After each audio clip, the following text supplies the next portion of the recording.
Whilst planning, we decided it would be best if we stuck to some of the main conventions of horror trailers.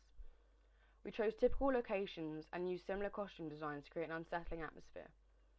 To research for this, we chose several successful horrors and watched their trailers as well as clips from the movies.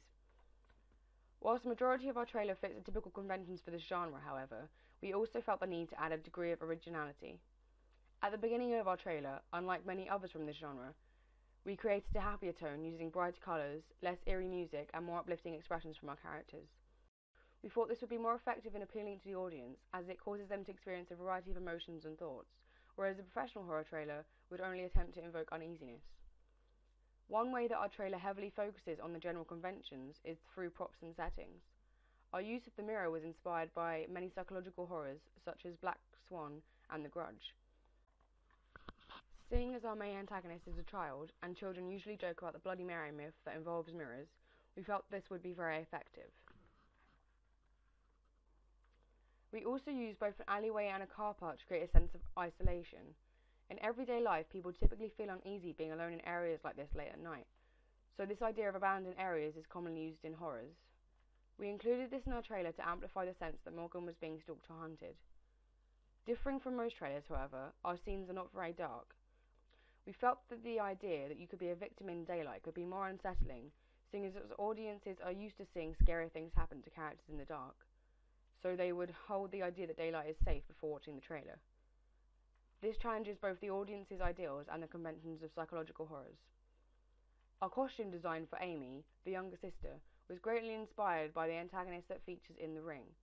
In the film, the girl's hair completely covers her face, creating a sense of detachment. It also leaves her to appear inhumane, which makes her seem more dangerous. We didn't want to create a strong sense of detachment from Amy. We felt it would be more disturbing to be threatened by someone familiar to you, which is an idea that is heavily referenced in horror films that feature zombies. So to create the right mix between the two, we made sure that Amy's face was still visible.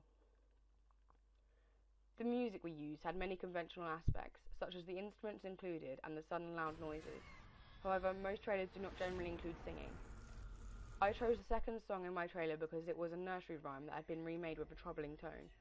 I felt that this linked in better with the story than some of the voiceless tracks we had considered, mostly due to the fact that the antagonist is a child, and the song would typically be sung by infants. Our story is slightly unconventional in terms of typical gender roles. Usually in a psychological horror, particularly early movies of this genre, women portray the victim, whereas our trailer features a male victim and a female villain. As well as this, in any movie, characters tend to fit only one role.